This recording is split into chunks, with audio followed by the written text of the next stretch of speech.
Well, hello, beautiful, beautiful people. Welcome to 12th House. It's Bodie here. Ah, y'all, I know I always say that I'm excited. I'm so excited, right? Whenever I have people on the vibe, but today I am extremely excited. It was almost difficult for me to meditate today because I've been waiting on this. I feel like it's a good time. This this vibe is a good time. Okay. And so I'm very, very, very excited to be here with you guys today. Hello, beautiful people, everybody that's in the room. Thank you for joining the vibe. We do have a special, special live for you guys today. Okay. I hope everyone is staying elevated. I hope you guys are staying elevated. I hope you guys are staying protected amongst everything that's going on in our planet. Hello, everyone. Hi, Intuitive Nikki.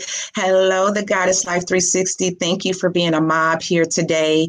The Goddess Life 360, I would greatly appreciate if you can help me out. But if you have to leave, then I think I have another mob here as well. If anybody acts out the Goddess Life 360, all of the mobs that are here, please block them. Okay, this is an elevated frequency. We want to keep it elevated. Okay.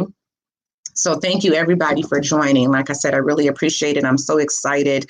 We're going to talk about a couple different things today. All right. Well, first of all, I will be doing a prayer.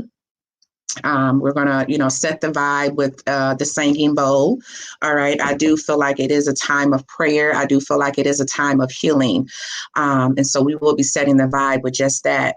We will be having a very honorable guest here today by the name of Arjenis. We will be talking about the pandemic that's going on throughout our nation. We'll be talking about that just a little bit. I really want him to share his thought. Okay. We'll also be talking about the alternative form of healing, which is a very ancient form of healing called Campbell. All right, so we'll be talking about that as well. And as we know, the amazing Dr. Africa has transitioned. He has transitioned. So he will be included, just sending love to him and his family as well. I mean, oh my God, yeah. The healers, the holistic healers of the world are transitioning. You know what I'm saying?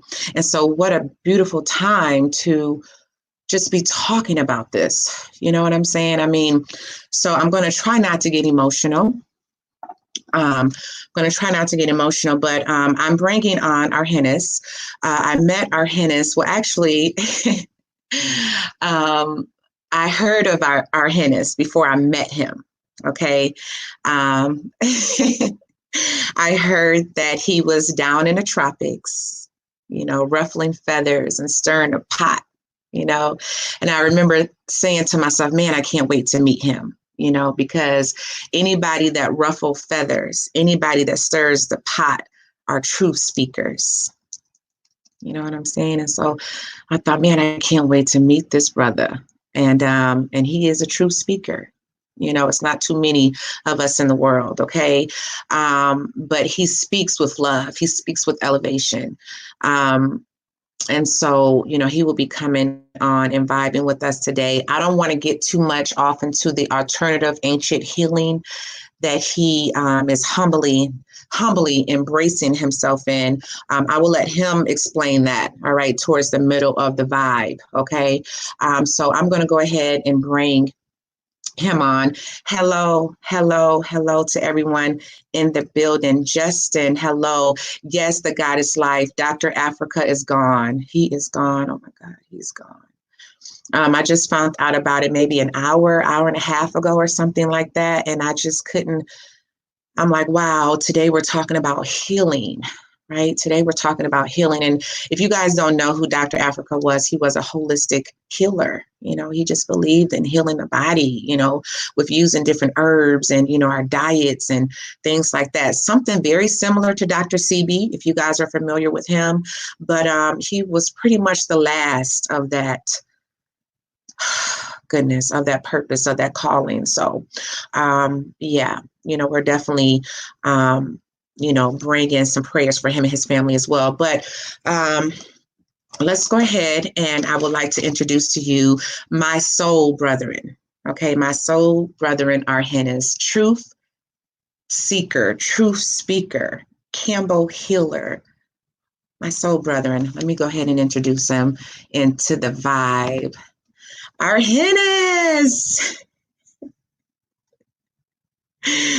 Wait a minute, I think you muted. You muted. Peace and blessings at Miss McCarthy. Yes, I hear you now, brother. Are we live? All right, yes, all right. We are live. So Welcome. what do we? Thank you so much. Thank you so much for having me. I'm honored to be here on your platform. Absolutely. Literally bringing me back to the internet right now. We weren't able to connect my YouTube channel, which is Ready for R, but I'll repost this. Okay. And yeah, we'll go. Again, peace and blessings. Thank you so much for having me. Thank you for being here, brother. And thank you for being here. Yes, everybody that's in the building, if you can share the video, don't forget to like the video, you guys. The share button is below. You guys can definitely share this frequency to your Facebook. You can share with other, people that you may have on YouTube. Today, I really, it is just amazing because me and Arjenis had planned this, I don't know, a couple weeks ago, when this craze was not as thriving as much as it is now. And so I just think that everything is right on time. So let me go ahead and start off, you guys, setting the vibe, okay, with my singing bowl, just really quick, okay? I feel like this is necessary. Setting the vibe, and then I'll go right off into a prayer, okay?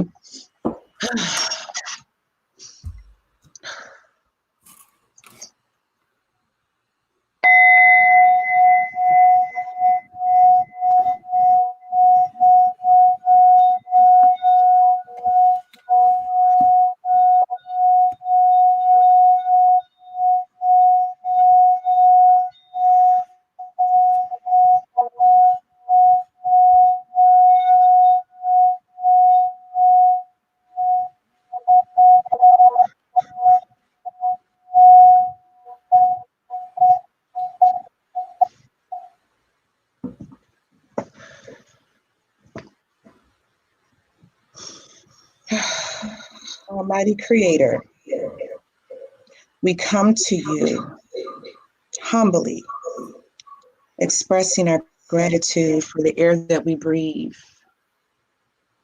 Thank you for supplying us with all that we need. We give gratitude for our perfect health of mind, body, and spirit. I just ask for a healing to take place amongst your planet, beloved, and amongst your people, to replace fear and doubt with love and faith, so that natural order can be restored.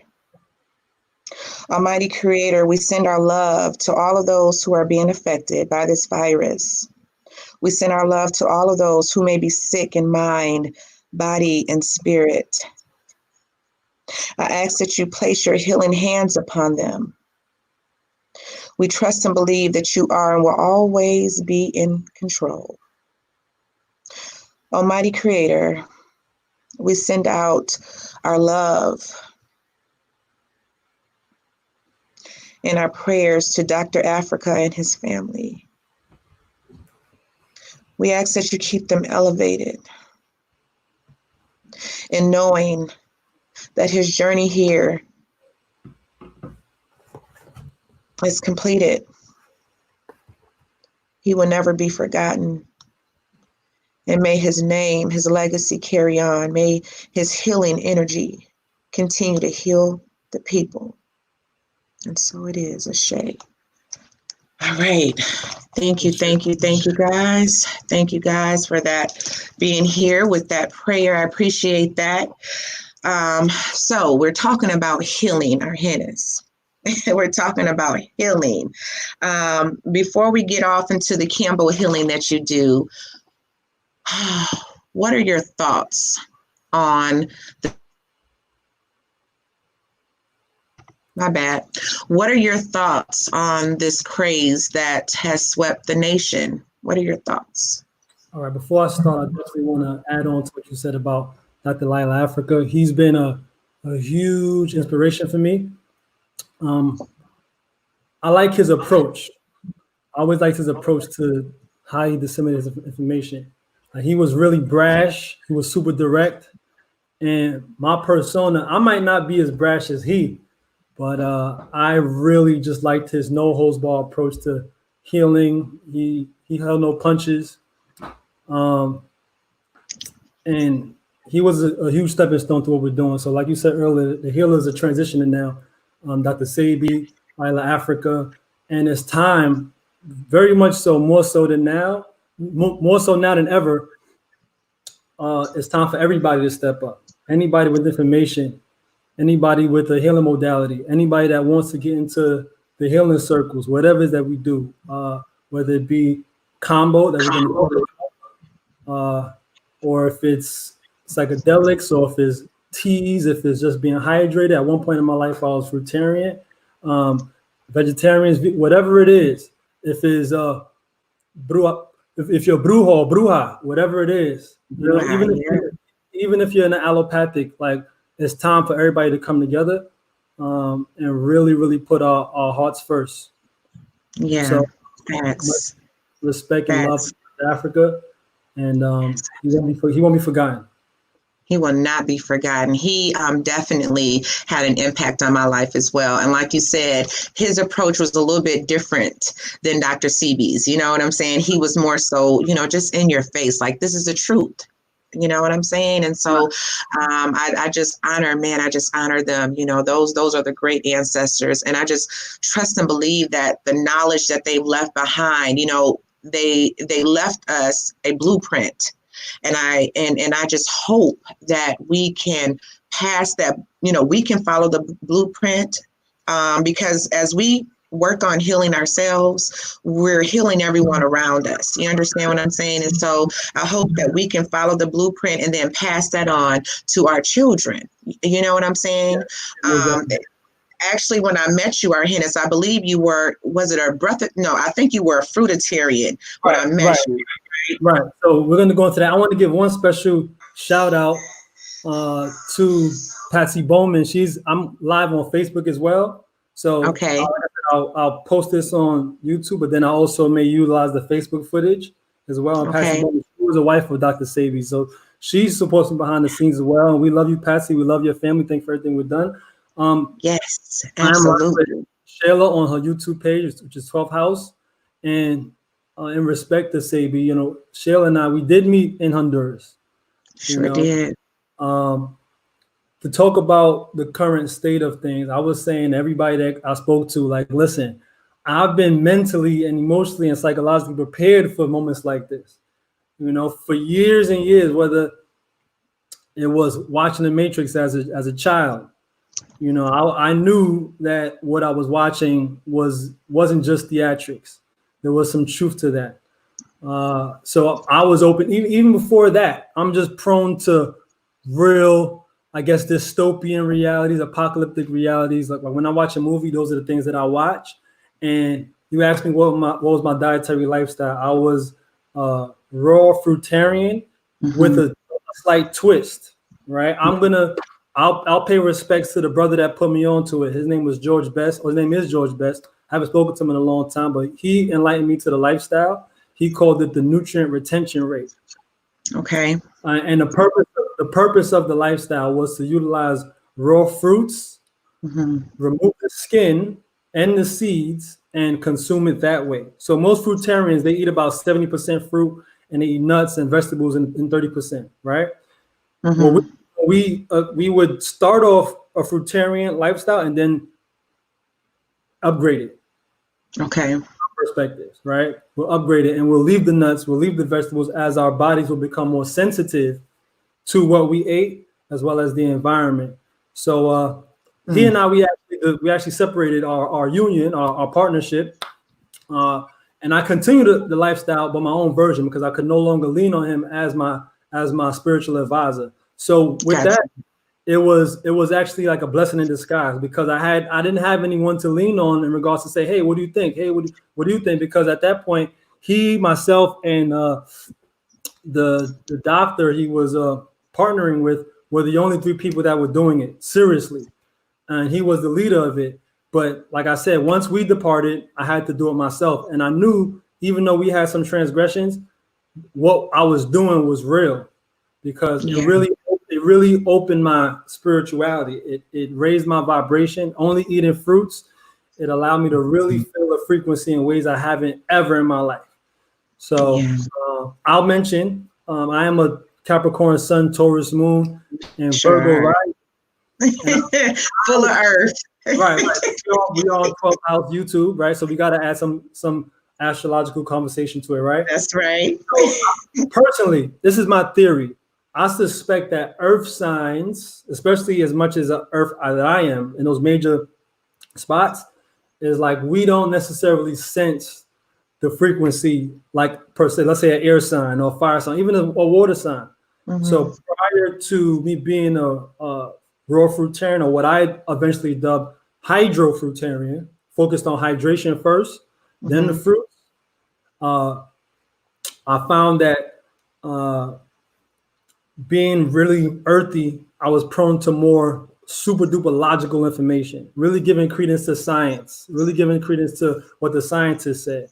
And it didn't really make sense to me what was being promoted as spirituality. And I don't lie to myself. You said that I was stirring things up. I'm somebody that I don't lie to myself.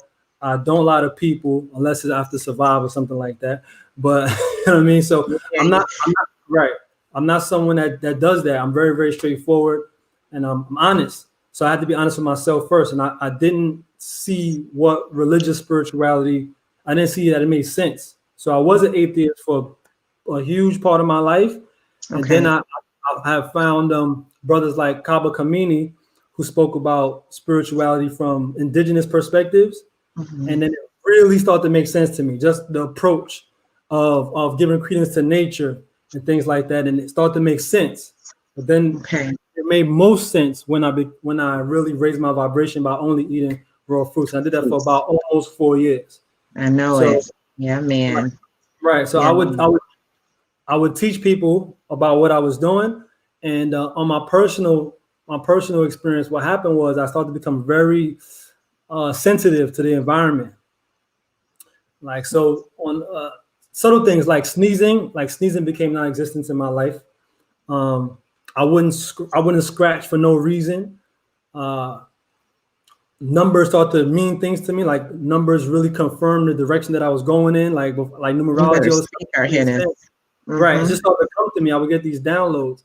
On a physical tip, again, the environment played a lot in regards to how I felt about things. And then being in New York City, having to take the subway, it just felt like the environment was toxic. So I knew at some point I had to go to the tropics. I had to. So there were other persons online that were talking about going to the tropics, and they were showing that they were in the tropics. They were even talking about being fruitarians. And I was like, okay, these people or this person, they resonate. But then I would look at certain things and I say, I don't know, my vibe don't really rock with this brother in regards to what he's saying he's actually eating. But I was with the nature movement. So should I mention the brother? Is NB? You can if you want. You can if you want. It's up to you. Yeah. You don't want to? Just not. Okay. I have no quarrels. I don't even know him like that. I didn't want it to come off as I'm trying to down him because that's not the purpose. But so I had seen Nature Boy online, and like I said, I always know I want to go to the tropics, and I got family in Panama and Costa Rica, so I've been there before. And when I'm there, I love it. But I also want to be with the frequency family that could perpetuate a similar living, similar lifestyle. So we talk about what's happening now with this apocalyptic dystopian reality, my mindset was already there. I was like, we got to go to the tropics and really have a self-sustaining society and really show the rest of the world that it can be done. So I reference Nature Boy, who really was and still is a huge proponent of the back to nature. He was. Yeah, I guess you say he was, right. Things have changed. Right? Things have changed. Right, things have changed. So at that particular time, he was really pushing the rhetoric. People were attracted to his look. People were attracted to what he was talking about. And in my personal life, like I said, I was already on that. Yeah. Probably before him. But he had the charisma to really spark something in people to take it seriously. So there's a woman by the name of Stephanie Leonard. I think she goes by Willow now, or I don't know. She changed her name. And then it was also a brother by the name of Azul. They left Nature Boy to go to a place that a brother by the name of Kerry Jackson was running a holistic life village in Honduras in Sambo Creek. And I was observing everything. I said, okay, he doesn't seem to be as dominant in his approach to what others need to do for themselves. Kerry is more like a hippie, and he'll promote raw fruits. And I kind of look at him like a wizard, kind of. I don't know why, but hippie is wizard, this type of a thing. Right. At the time, like he did seem more wise because he's also older. He was also older, who I guess is in his late 30s. Then I was like, okay, this brother clearly he's lived a more longer life. He's from Houston. He was doing work in Houston, and he really wanted to have like minds around him. So I said, okay, that's probably a safe haven. I had an interview with him at the time. Yadaza, big up to Yadaza. Big up to Yadaza. Yes, I miss you, girl. We created opportunity to go out there and meet some really cool people that is still pushing the back movement. Some might know Trey Love. I think she's on the Facebook right now watching me. She's back in Honduras, and we stayed there for some time. I think I might have been at Holistic Village for maybe 2.5 months or 3 months. Which is where I met you. And Yadaza. Right. So you had come. I think you came when I had already departed from Holistic Life Village. Yes. Right. And you guys had got your own place and stuff like that. Right. So you may have heard about me by way of Kerry and everybody else that was there. My innate superpower, right, is counseling. Right. That's what I'm born with. I'm born with the ability to counsel others. And I know. When the first day I was there, I did like this. It was amazing to get there and feel the frequency of nature.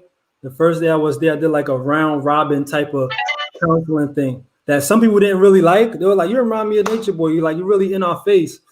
Yet I came with an approach of love, and like, although I was kind of reading everyone, and they didn't really ask for it, because they were there, they loved it. Inside. Yeah. You did what you were supposed to do, Arjenis. You're a true speaker. And so, you have to, because that's the only way we can heal is if we acknowledge what it is we're trying to cover up. You know what I'm saying? And so, whatever the issues were, because we all got different things, you brought it to light, you and Yadaza, y'all was playing off of each other. And, I wasn't there at the time, but when I was hearing about it, I'm like, man, yeah, that's that, you're in the perfect environment. Because we know what the tropics do. We know the tropics pushes you to purge. And so it's like whatever it is that you're holding back or whatever the pain is, whatever the disease of the mind is, purges out in the tropics. And when you said that, you knew at some point, your body became very sensitive to your environment. Being in New York, you saw how toxic your environment was. See, a lot of people don't understand how important your environment is to your mental well-being, to your spiritual, physical, and emotional well-being. Same thing happened to me when I changed my diet. I became very sensitive to my environment, and I said, well, I have to go to the tropics. But Nature Boy, what Nature Boy did to me, or for me, was he showed me, because I was already manifesting, I was already speaking into the mirror, I was already writing it down in my moon journal. I wanted to leave the country. I wanted to be amongst the trees and fresh water and things like that. I didn't know where, who, or when, but what Nature Boy did was he showed me that it could be done. So when I saw him on the TV, I was like, oh my God, these are melanated beings, living outside the country, they're cultivating, like it can be done. It can be done. I knew I couldn't go to his camp. It just didn't feel right to me, to be there. But I'm like, wow, it can be done. And I just put it in my mind, well, me and my children were going to leave. You know what I'm saying? We'll find some type of expat community that's on the frequency or whatever. And that's when I end up finding the Holistic Life Village as well. Went down there and met you beautiful people. A lot of the people that I met in Honduras, I still keep tabs with. Some people I've had to let go or whatever the case may be. But you're one of the individuals that I make sure I keep tabs on, because again, I look at you as speaking the truth. I just look at you as being like, you're going to tell people the truth, like no feelings spared. It's not about feelings. You know what I'm saying? It's just about, this is the truth, let's heal, let's talk about it. You know what I'm saying? And so, yeah, man, I mean, you just had a beautiful story. And so you left Honduras and you came back to New York and you found your way off into. Yeah. Honduras, amazing experience. Also, it was a lot of downs. Like I said, I did leave Holistic Life Village due to some transgressions and things wasn't really working the way. I'll be honest, I knew that there would be challenges before anything. So I even take responsibility for that. Like, I can't say things didn't work out. I kind of knew what was happening. Yeah, I didn't want to miss the opportunity to at least say that I experienced something that I was yearning for. And Kerry did, big ups to Kerry, because he did. Big ups to Kerry. Yeah, he did lay the foundation for us to link me. And like you said, you are my soul sister, so he did create the platform for us to have this experience and continue connecting the way we need to, because it's not over. Right. Like, going to the tropics is still something that I want to do. Maybe not in Honduras. My focus is more so maybe Bali or maybe someplace else. But my family, my soul family, is still there, and some have come back. So yeah, I did come back. I want to say this too, right? Just because I know we still vibrate with the Back to Nature movement, because people thought I was a part of Nature Boy's camp. People thought I was a Nature Boy acolyte or something. Not the case. I want to say this. Finance is very important. And if you are trying to get to the tropics, you want to have your residual income correct. You want to have that right. Like, just trying to go to the tropics and just be out there. If you can do it, if you have the skills to chop down a tree, build a house, or if you can be a minimalist like that, then it's great. I don't have that skill. I don't see me really perpetuating that. So for me, I need to have my finances right and have residual income. And you ain't never lying. You ain't never lying. Right. You have to have some money, and donations ain't gonna cut it. Right. Unless you're a pastor, like, people have correct charisma where they could get that. For me, my purpose in regard to coming back to the States, right?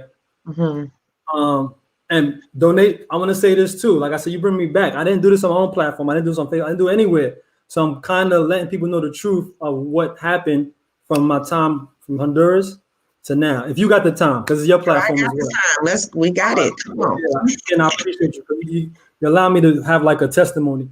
Right. So my residual income was cut short due to some family issues. I set it up so I could go, and then it got cut. And I had to utilize donations. I had to reach out to people. And I'm somebody that's proud. I didn't necessarily want to do that. I got to big up your Daza again, because she really was doing her spiritual work and bringing in income. I was very creative. Yeah. I was somehow, some way just get blessed by way of what I was doing prior. Somebody would just call me and say, brother, I see you doing your thing, kind of coconuts out there. I'll be like, yeah. And I'll be like, it's kind of rough. And they'll just gift me with money. And I'm like, okay, thank you so much. It would just happen that way. I would say it seems like I am protected by my ancestors, especially the feminine, my mother, my grandmother, my aunts, and those before, my father. It's like, when things go rough for me, I don't hit rock bottom. It might seem like I'm about to, but I don't. So I got to give thanks for all those and those that have well wishes for me. And my ancestors that's living as well too. So yeah, I did have to utilize donations, and friends and family sent me money, and those that were just admirers sent money. Then I did come back to New York to a very, very, very tough time.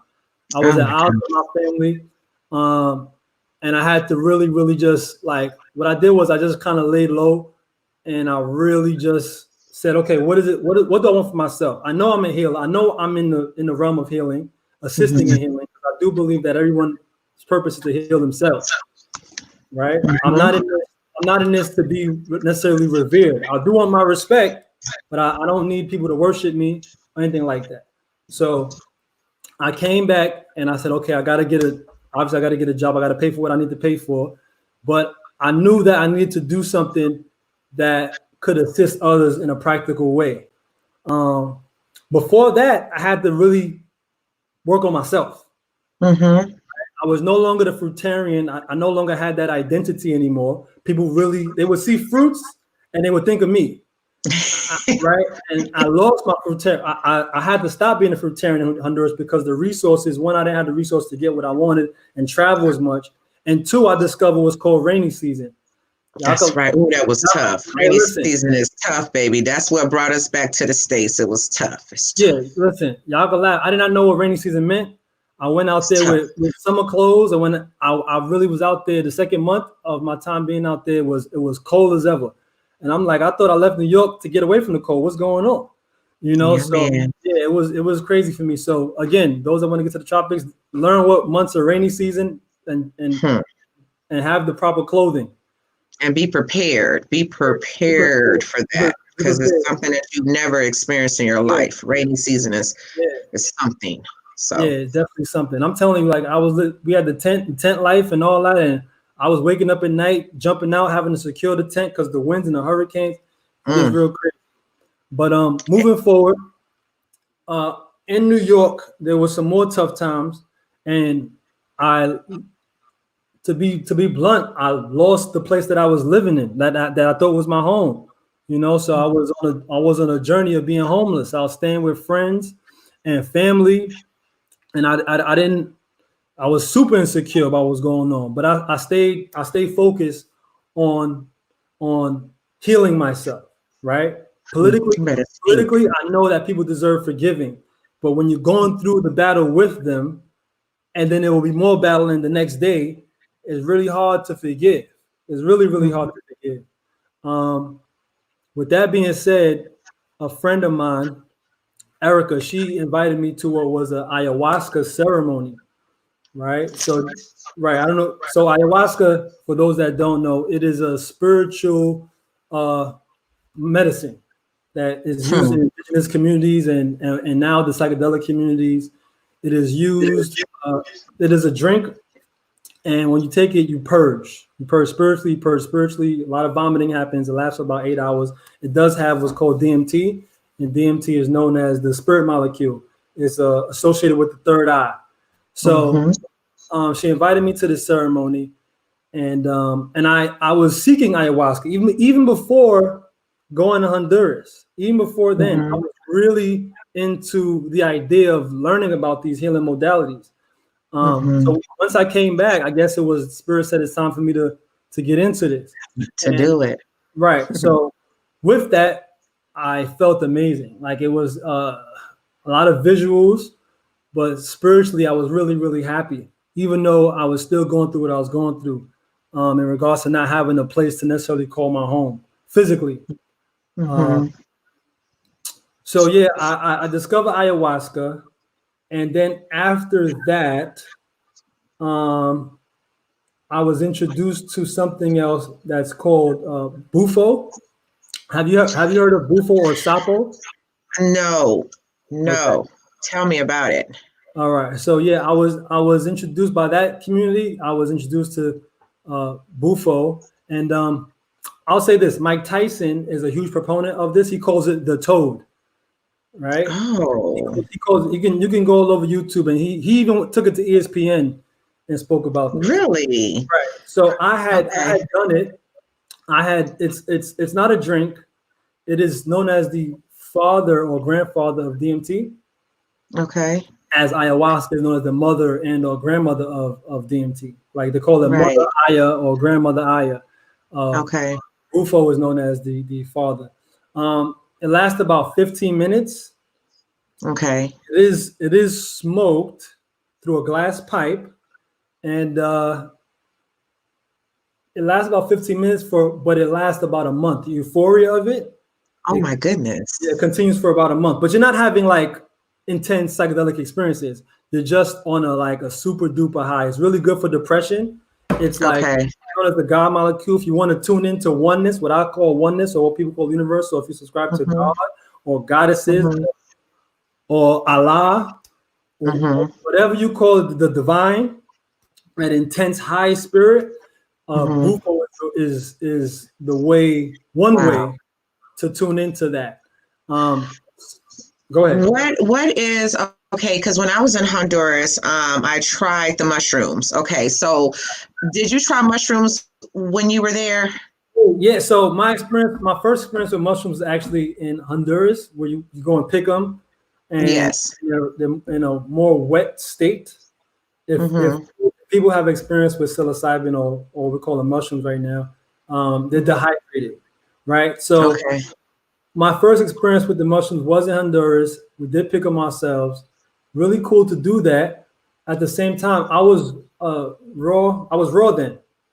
Oh, so you had a major effect, huh? Or you know what? I'm going to tell you, it wasn't major. It was I had grown accustomed to. So when I was raw, I was accustomed to, like an actor would. If an actor could tune into an emotional state or the cry or whatever for the theatrics of it, I don't think I'm a good actor. Yet, as a fruitarian, I could tune in hormonally into whatever I wanted to achieve.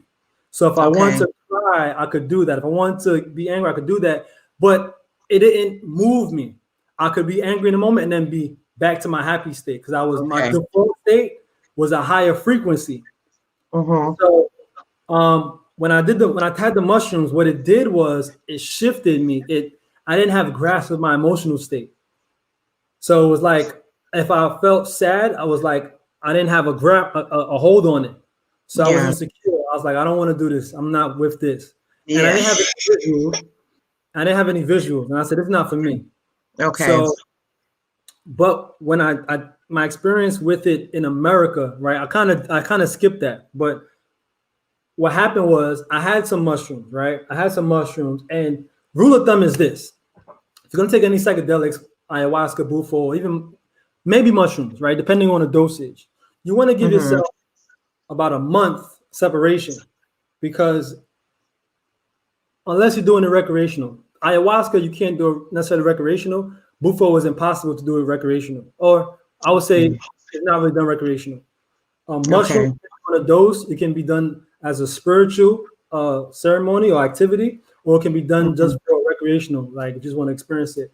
So what I did was, after ayahuasca, in about 2.5 weeks, I had mushrooms.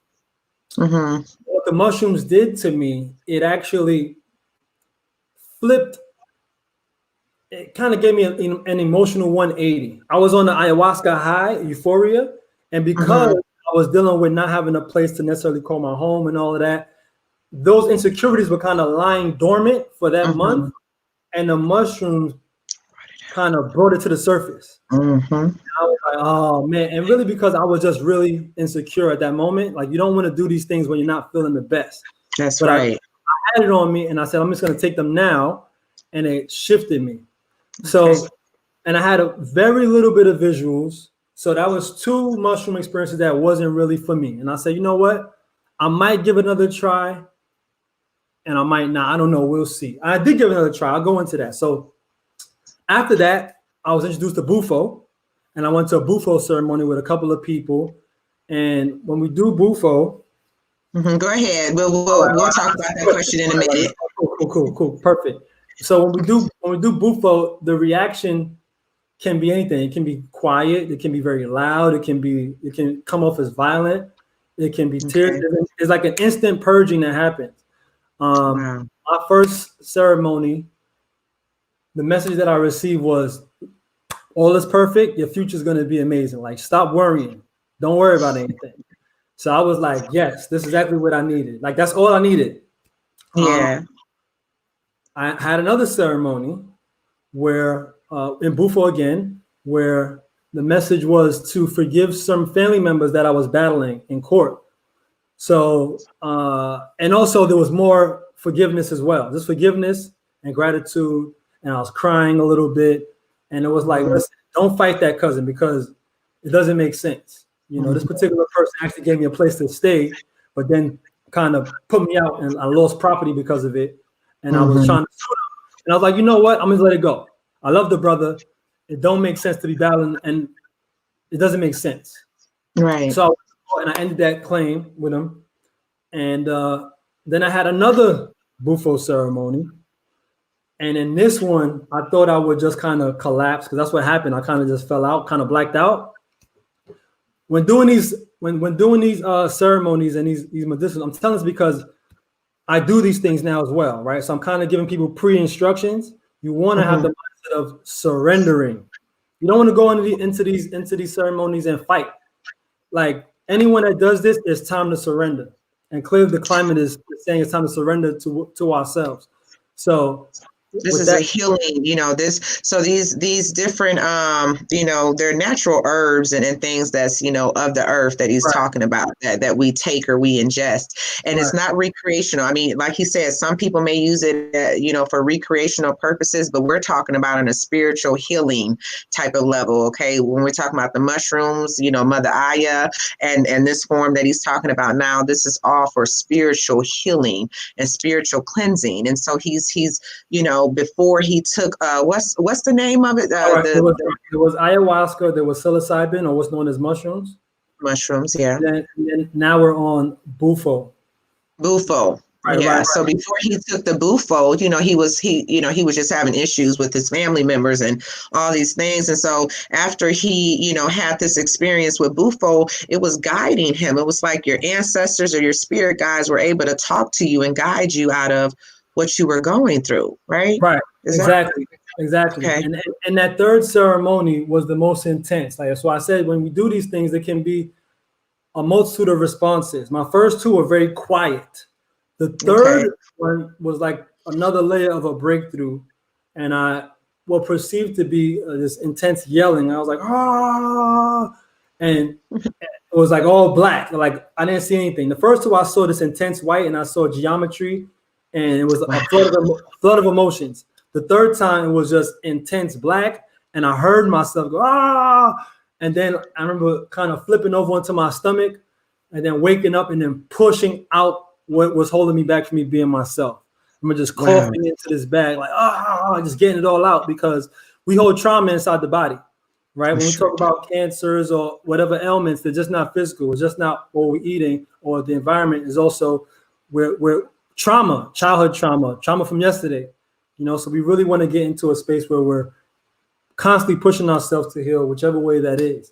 So that was one of the modalities. And when I did it, I told the shaman, I said, listen, this is amazing. Also, Bufo does come by way of the Bufo alvarius toad is a toad secretion. So it comes from a toad. So I told the shaman, I said, listen, I'm in love with this. I want to serve this to the people. Like this is something we need. And she said to me, she said, if you want to serve this, you want to learn to hold space and serve combo. Oh, okay. Well, let's get off into combo in a second. Because I do want to double back. I do want to talk about this virus because we are talking about healing. Okay. But real quick, somebody asked a question. It says, what do you think about weed?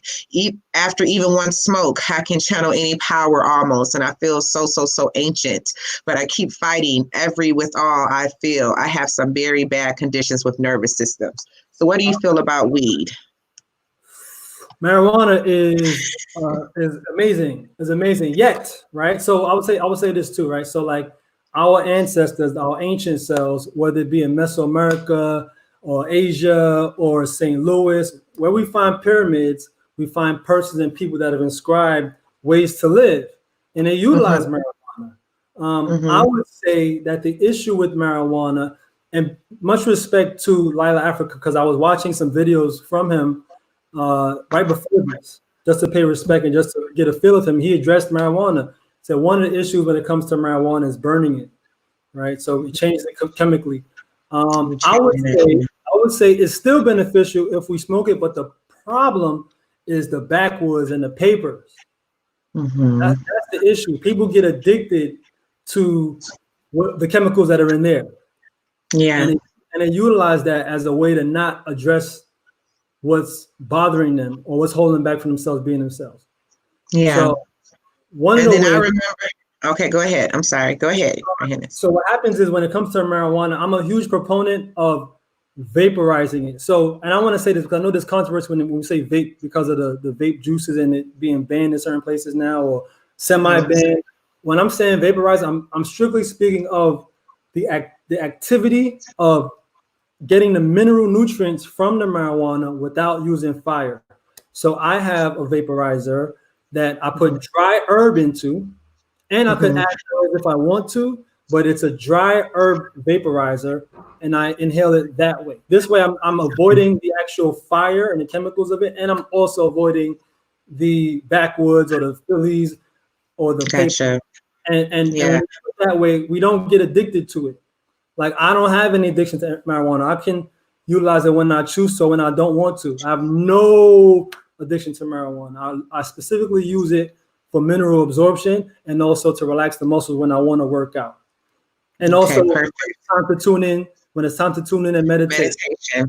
That's what I use it for. Now I remember being, when I was in Honduras, because Kerry Jackson is another soul brethren that I have, and he would always tell me, because he used to smoke a lot of weed, back when he stayed in, before he became health conscious and all these things, but he eats it or he consumes it, he'll drink it, so he'll make the weed brownies and he'll do the weed smoothies and things like that, and so, it's not like Arjenis said, it's not the weed, it's how we consume it. So if we can eat it, if we can vape it, just keep it in the most natural form as possible, because our ancestors did use herb, and they did it to connect. I know, especially when I was in Honduras, I would, take it so I can meditate, during the darkest hour.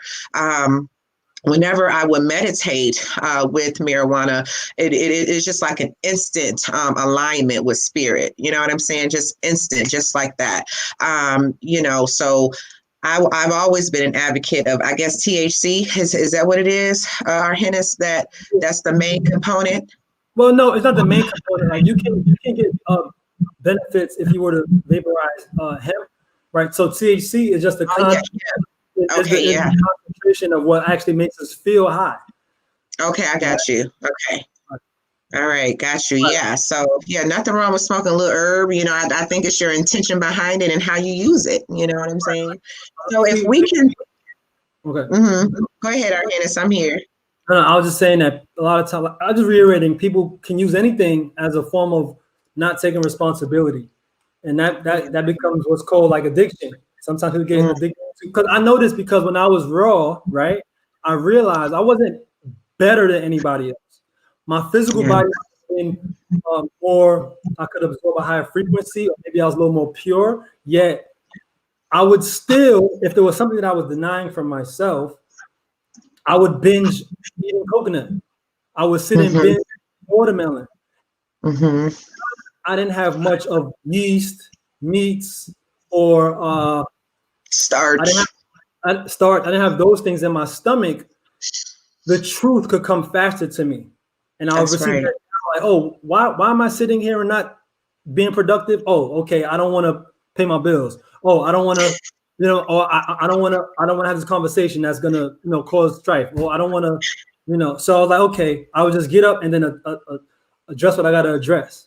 But I'm still a human body, right? So we all deal with, depending, it doesn't matter what we're necessarily eating. It's just how can we tune in. It's a form of tuning in.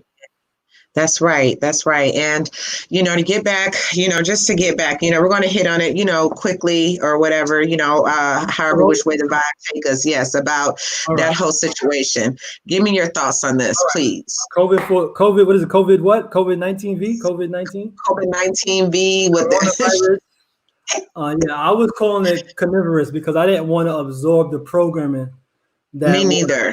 With it. Oh my God. Prior to, I feel like everyone's sort of catching up to the dystopian reality. Like I was already aware of it. I was like, people not seeing as an apocalyptic reality. Like there's no fruits with seeds out here. I used to travel and like find the spots where people were selling watermelons with seeds all throughout the city. Like, you guys okay with this? Like, you guys are just you guys don't sense the taste and the difference in taste. You guys don't sense how it makes our bodies feel.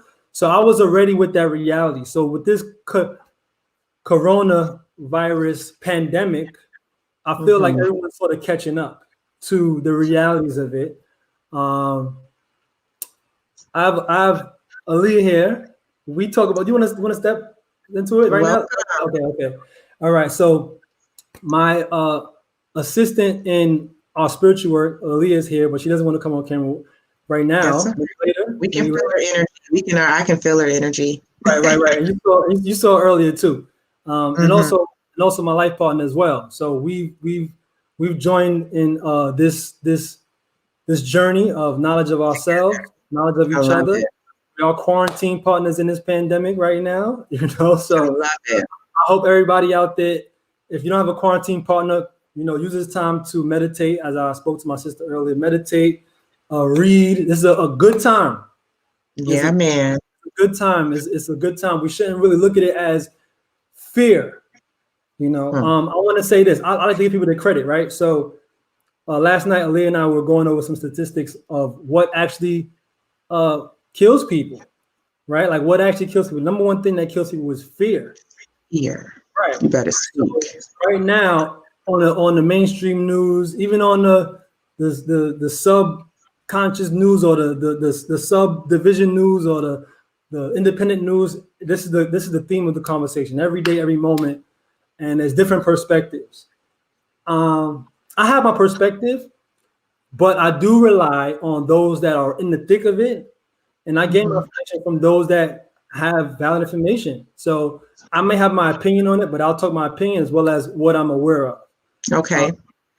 Again, fear is the number one thing. So people need to kind of take a step back, another step back, and another step back, and not be in fear. Like don't choose fear, because people are going to the hospital thinking they got corona, but they're just having heart palpitations and they're just hyperventilating. We need to breathe. Breathe is a healing modality. Deep breath, meditate, get some fresh air. They're saying don't go outside, but no. The reason why we went to the tropics scientifically is called negative and positive ions, right? So in this term, negative is actually the good thing, right? So negatively charged ions or negatively charged environments are those that have rivers, trees, fresh air, the sun, greenery.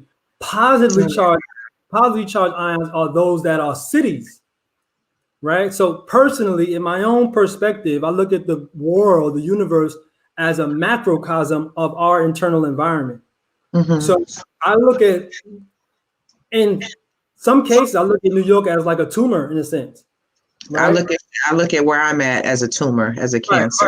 Right. Exactly. So there's these tumors around the world, and then there's also these places that are healing, like the tropics, like the places, just the parks. Go to the park. That's full of chlorophyll, green, natural. Exactly. Yeah. Exactly. So that's the reason why we went to the tropics, was to be a part of these negatively charged ionic environments. But we want to ground, we want to sunbathe and sun gaze, have fresh water, have fresh fruit. One of the fruit that I learned that I loved in the tropics was papaya. Can't get a really good papaya in New York because they pick it too young.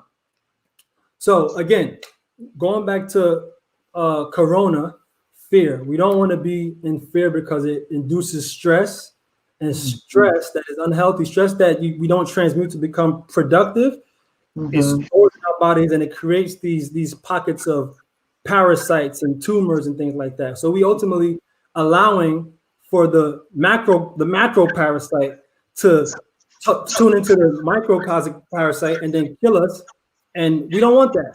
We want to be in a happy state. We want to vibe off love. That's the truth. We want to vibe off love. We want to vibe off positive energy. They say don't touch nobody, right? Like, so this coronavirus thing is like, it's interesting. Places Mm-hmm. are really quiet. It's sort of making everybody come together, but they still have this fear of touching each other. Right. Yeah. So it's a weird thing. So Yeah. really, It's very weird. And I remember when it first happened, when it first kind of started to come into, where people were really talking about it. And I was just like, oh my God, I can't believe that, we are in this state of being where we don't realize, that we are accepting this reality. You know what I'm saying? And so I just kept asking myself, beloved, where's the faith? Do people not understand that faith and fear, they just can't exist in the same realm? So I was asking, why do people want this a part of their reality? You know what I'm saying? I mean, why? Is it misery? Is it just, what is going on to where people can accept these things so quickly? And so, of course, I didn't listen to the TV. And like you said, I didn't accept it into my reality at all. And it's still not in my reality. But at the same time, you can't help it because of your environment. Know what I'm saying? So it's like, and so I was kind of disappointed just in the collective conscious, because I'm like, come on, y'all, we got to elevate, man. We have to elevate. We have to stay positive. We have to stay happy. We have to stay in joy. We have to stay in peace. But here we are where, some states are quarantined. Here in Illinois, I think a couple of days ago, they gave us a curfew. Grown people got a curfew. So we got to be in the house by 5:00 every day. You know what I'm saying? So, yeah. So it's like, okay.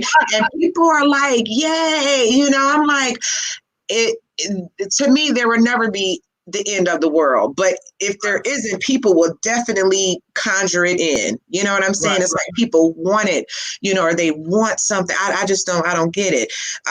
But here we are. And so there are people that are affected. I think 3% of people that get this virus pass away. To my understanding, it's the elderly that has passed away, the 3%. Most of the people that get this virus is healed. They're cured from it. You know what I'm saying? I did a little bit of research because I knew we would be talking about this. And I found out, just like a lot of these viruses, they cannot survive in hot temperatures. Yes. They can't survive in hot temperatures. Yes. They can only survive in cold temperatures. Anything 133 degrees Fahrenheit, this virus cannot survive in.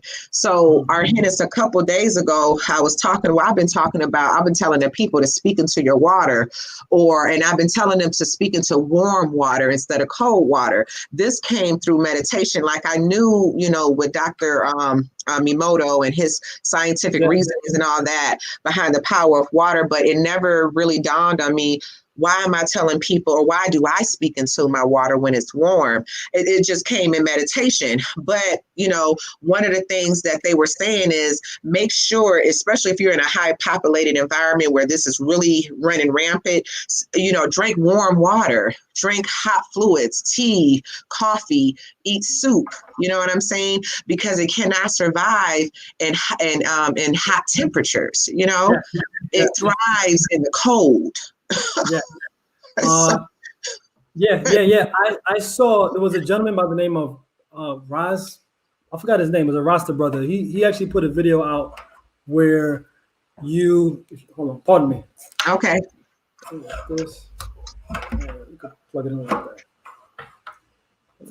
All right. So two things I'm going to mention in reverse, actually, behind. Mm-hmm. Two things in regards to the coronavirus and temperature through this hole right here. So two things. I saw a report where there are these patterns on the globe where it's most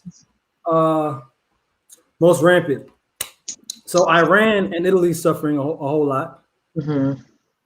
And places in India isn't, but India is close to Asia, which is close to China. So it's like, how is this happening? So there was a theory where, hold on. Okay. Put it on like that. We're talking about the temperature, y'all. Right. We're talking about the temperature. So there was a theory, and I'm not saying I believe this. I don't want no problems. Right? So this is just a myth. This was a theory that was being propagated that America was actually a proponent of sending the virus to Asia or to China and as well as Italy because they didn't like the fact that Italy created this Silk Road trade deal with China. And America didn't know about it. They didn't know they were going to do this. So it was a way of payback. But then after that, to keep it all the way clarity, the same person who reported, her name is Kim Iverson. She actually reported the fact that the regions have these temperature zones, right? So India, which is heavily populated, like why isn't India suffering? And is it Asia? But then it's you have hot. It's extremely hot. Right. In India. Exactly. So talking about being in the tropics again, right? In these temperature zones, we definitely is a safe zone in these tropics. It's a safe zone, man. Right. So I want to give the brother his credit. I forgot his name. He's a Rasta brother. His name is like Ras Yen. I forgot his name, but he basically put a video out. Rasayana. He put a video out. Okay. He actually expressed that if we boil water, and just hold our faces over it, right above the water for about basically steaming. Let the steam inhale the steam for about 15 minutes straight. The coronavirus, which apparently, according to the people that really study it, it lives in the nasal passage. In the sinuses, yeah, man. In the sinuses. This is why people are covering their noses, which is really good to cover because it keeps you warm while we're in a cold. So we're saying inhale that for about 15 minutes straight. You can add whatever you believe in, whether it be lemons, oranges, echinacea, all of those things. Me, myself. Peppermint. Yeah, exactly. Me, myself, what we've been utilizing is, because I make this myself. If anyone wants to also purchase, you can contact me and we can arrange this. His contact information is below. His email, his YouTube, his Facebook, all of that stuff is below. Right, most definitely. Colloidal silver, I make it myself. Like you said with Dr. Miyamoto, we do speak love into it. So it does structure, right? If anyone is unfamiliar, the doctor, he proved by freezing liquid, I think with nitrogen, when we speak love into it, it literally creates sacred geometry. So prayer does work, right? People are opposed to that sometimes on their spiritual journey. Thinking positive does work. So when we talk to our loved ones, even those that we don't love, we structure the environment sacredly through our words and our intentions. And we speak hate. He also froze it and it was distorted. So that's how we curse each other, right? Not only that, we curse ourselves because it's coming out of us. So we really want to be in environments of love, speak love to ourselves. Of genuine love. That is so important. If you guys are in environments and you're quarantined around people that don't vibrate love, because see, love is so important right now, you guys. You have to be amongst that type of environment. You can't be around ignorant people. You can't be around low vibrational people. Try to keep the people, like if you're in the house with your family, watch funny TV shows, watch comedy or listen to high vibrational music, play some cards, things like that, sing, dance, meditate, pray together, like whatever you can do to keep the elevation positive instead of negative, because again, this virus thrives in the cold. It thrives in the cold. Okay. Right. And even if we take the cold context, like we don't need to be cold to one another. We should be warm. We should be warm to each other. Yeah, man, you better speak, Arjenis. And and so thank you for telling the people about, pretty much putting their face in the midst of, the boiling water. Another thing that I had came across was, is taking like a little spray bottle, misting your face with it along with a hair dryer. And they're saying to do this if you have signs of a cold. They said the first signs is like a sore throat. So, if you have signs of a cold or sore throat or any kind of congestion, mist your face with a little spray bottle, and then use a blow dryer. And then and, put the heat, put it up, your nose and just breathe in that treatment. Right. But like Arjenis said, that is also another great thing just to keep yourself healthy, during this time, because whether I want to step into my reality or not, it doesn't mean that people are not being affected. And I have children, so, we got to keep each other, just fluid and just elevated. You know what I'm saying? So we're passing on that love right there, you guys, that knowledge, just in case if you guys weren't aware. Right. Fear is not an option. Fear is not an option. Low vibrational frequencies is not an option. You know what I'm saying? So, yeah, man. Anything else you want to share about the coronavirus before we go on? Coronavirus, I would say, yeah, like just fear, man. Like, you guys don't tune into the fear. Don't tune into the fear. Tune into to the love, and really just love on yourself. This is the opportunity. Like, the government is literally telling everyone to stay home. So many of us wanted to stay home. Many of us didn't want to go to work. So our prayers were answered.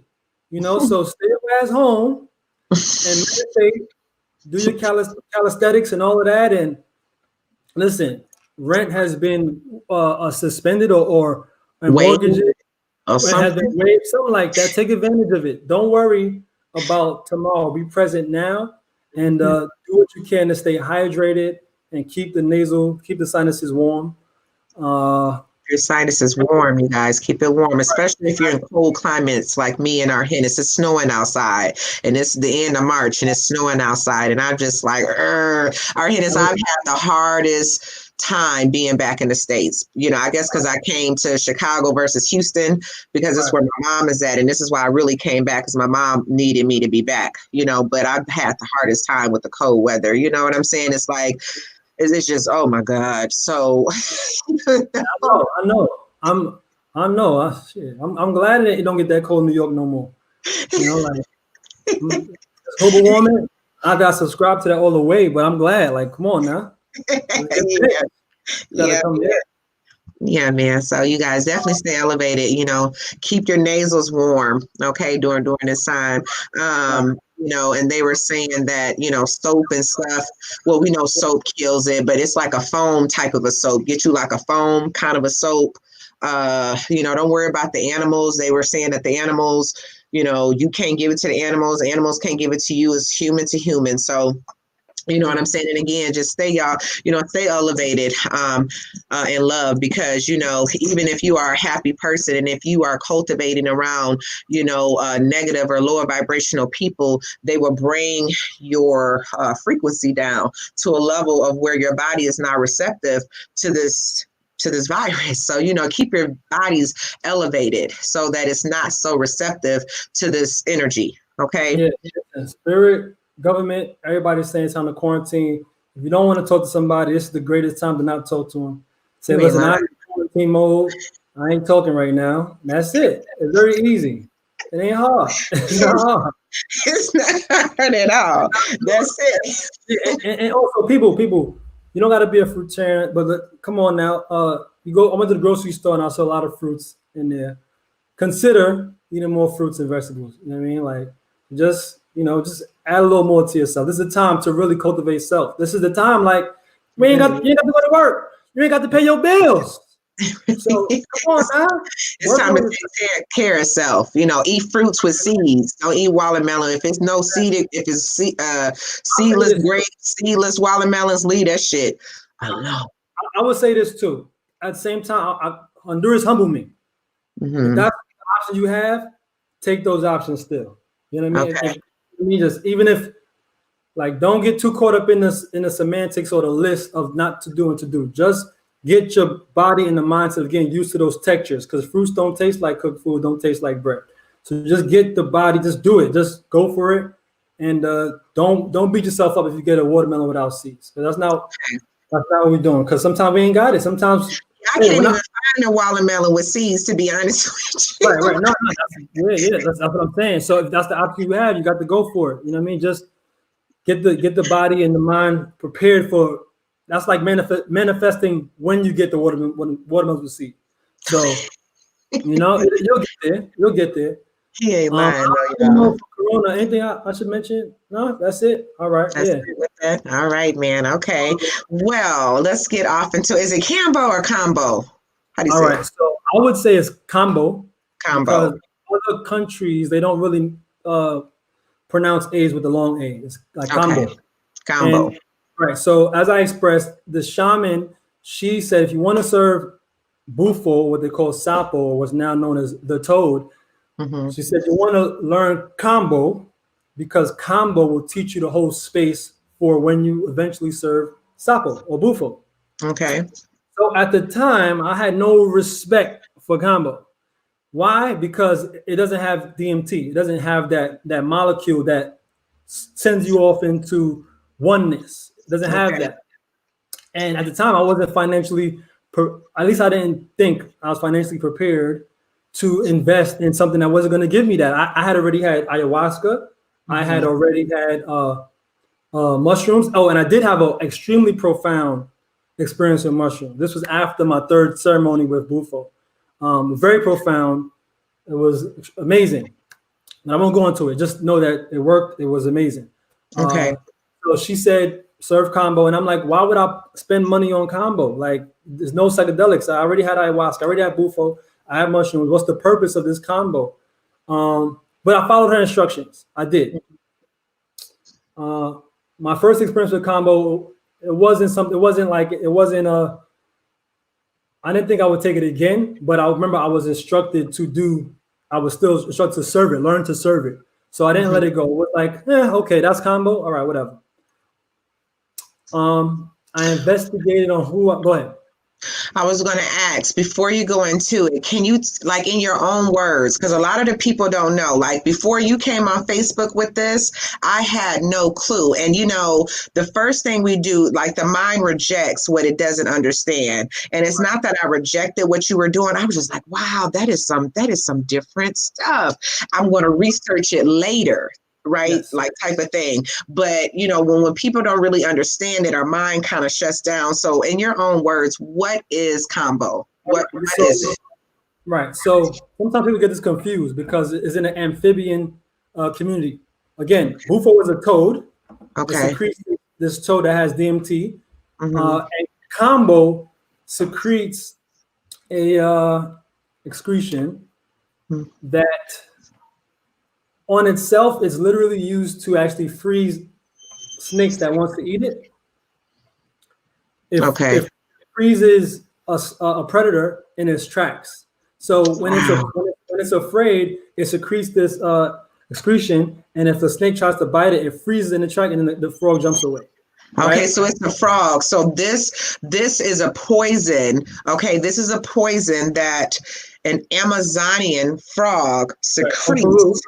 Right. Okay. From Peru. From Peru. Right. So the Matses indigenous tribe in Peru, they learned, and there are other tribes as well, whether it be in Colombia or Brazil, many stories of how it originates. But for sake of conversation, my lineage comes by way of Peru. And I say that I'll go into what I mean by that as well. Okay. So the Matses indigenous tribe in Peru, they discovered that if they apply that secretion onto a superficial burn on their body, it assists them in hunting. So it would steady their hands when they want to use their bow and arrows. It would intensify their focus. It would give them endurance. It was amazing for them. It would turn them to almost like a superhuman. Wow. So as a bonus, it also is like a miracle purge. So it also people who research combo and they see a lot of vomiting. It's not every time that one vomits when they do combo. It's not even all the way necessary unless you do it a particular way. And I want to go into that way because that's more of a consultation thing, and I can express that. But it's not every time that we vomit. So again. So how is it administered, and is it painful? Okay, so here's what's called the tamashi vine. Okay. Okay, did it freeze? Okay, here's a tamashi vine, and this is the combo stick. These are my most important tools when it comes to serving combo. Okay. Right? Okay, cool. And in that picture, that's actually another modality. You can go to the other one. Yeah, I am.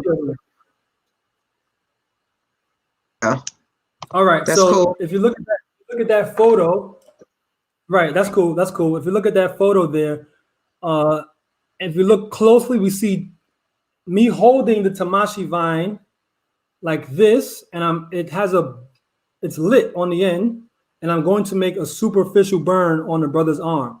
Wow. So that will expose it goes about 3 layers. It exposed what we call the white meat, right? It expose it, and then what I do is I remove medicine from this stick here, and then I apply it to that very superficial burn. Wound. So you ask me, is it painful? It does sting. With the burn stings. But then once I apply the medicine, what usually happens, right? And I say usually because everyone has their own experiences, but the common theme of it is that our face gets flustered.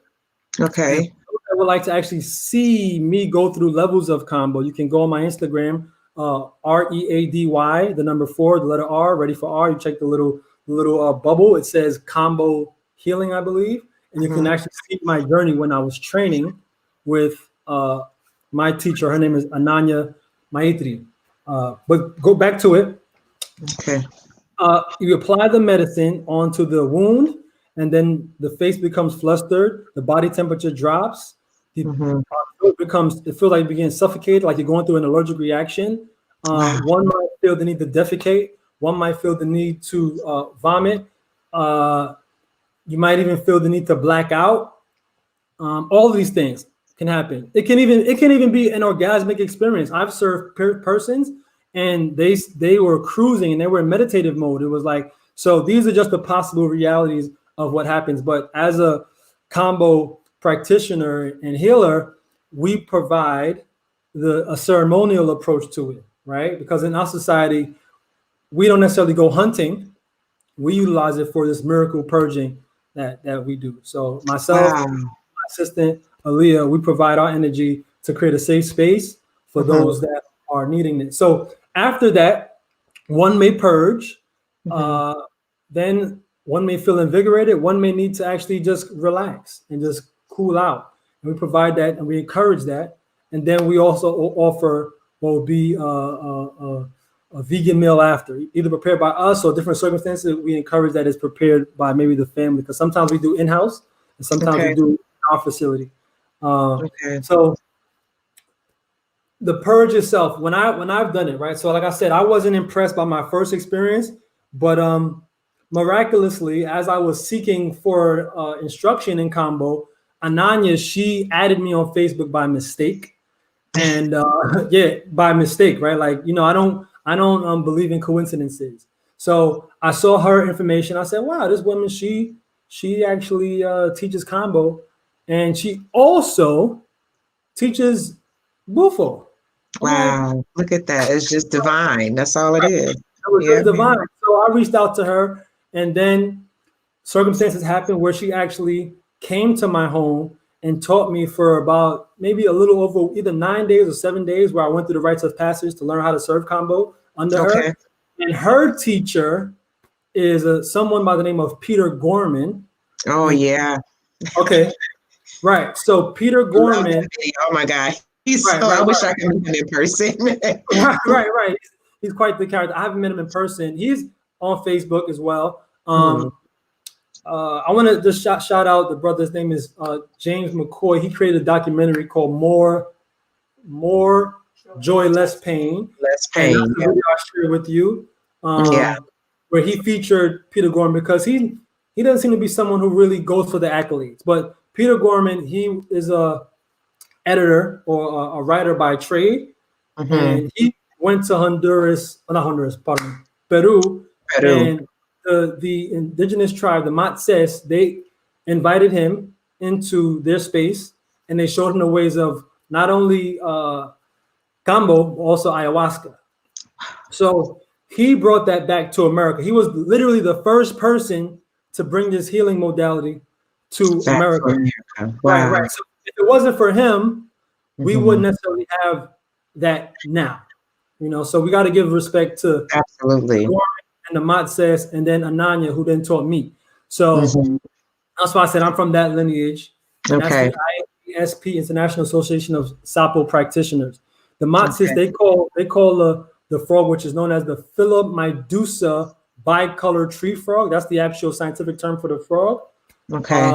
And they call it sapo. Sapo is actually toad in Spanish, but they didn't have a word for frog in Spanish, so they call it sapo. Yeah, let me share this with you guys real quick. So this is the frog right here. Right. That's the frog. Right. And so you can read it if you like.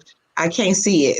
Right, so I'll read it. It says, what is combo? It says combo derives from the secretion of the Amazonian giant waxy tree frog, Philomedusa bicolor. So it's also known as the monkey frog, and it's also known as the waxy tree frog.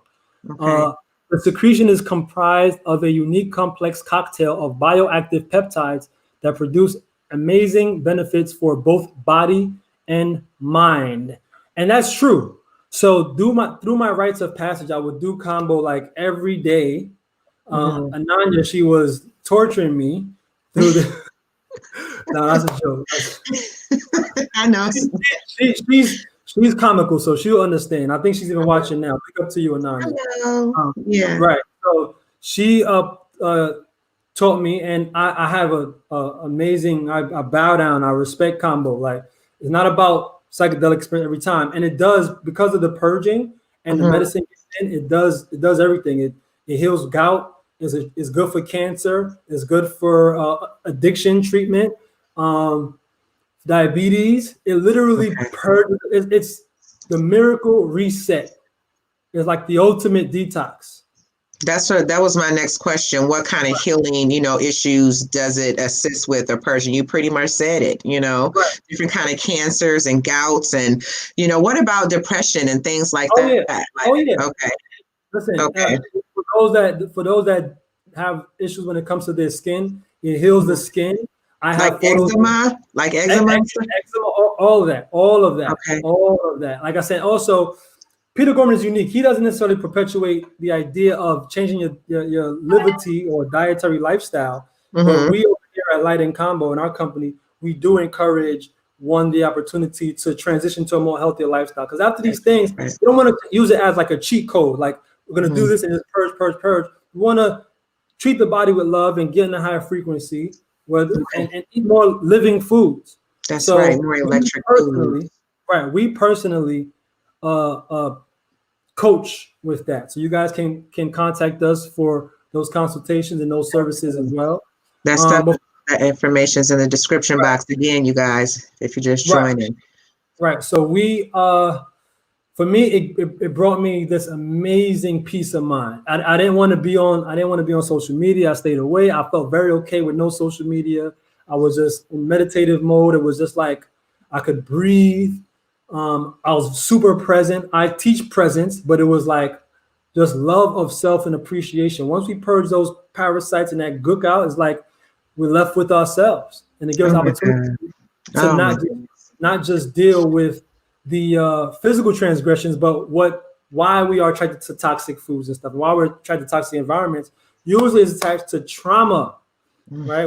We live I don't want to say we live, but oftentimes people do, or happens to us or whatever, it perpetuates a more traumatic experience, and then we sort of relive those traumas, right? Like, so what I say, people say we are what we eat. I say we are what we absorb, right? And I find that babies the most, but adults as well, right? So like if we share trauma, we relive that trauma, even if we talk about it with somebody else. Emotionally, we're there again. We're not moving forward.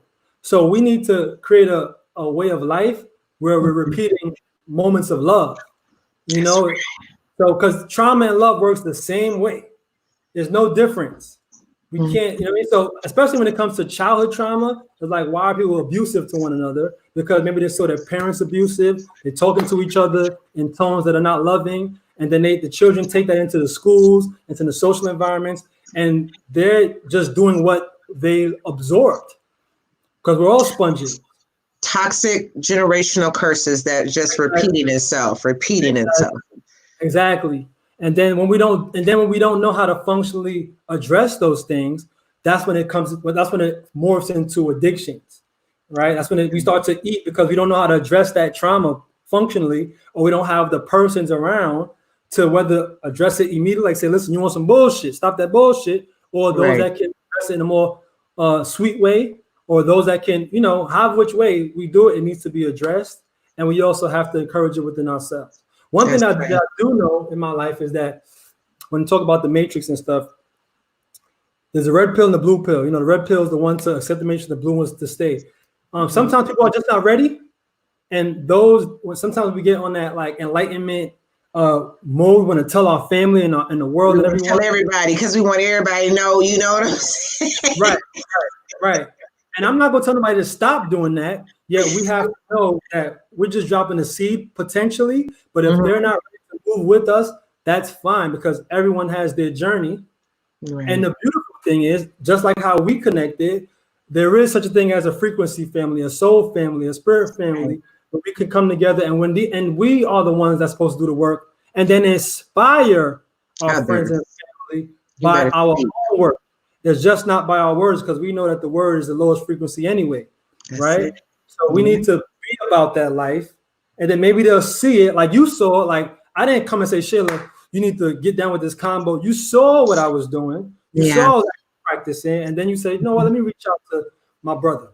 That's right. Because I needed to know. I'm so interested. Now I have a question about combo. Can pregnant women do this or no? That's an amazing question. Combo does serve as a natural way to terminate pregnancies. Oh wow! So they can do it, but if they intend to terminate their pregnancy. Okay, because again, it's a purge. Right, exactly. It is a way to terminate. And I'll say this too. From my teacher, she expressed to me that if one does decide to do that, it is very intense. So don't just think it's going to be one and done. It is very intense on the person.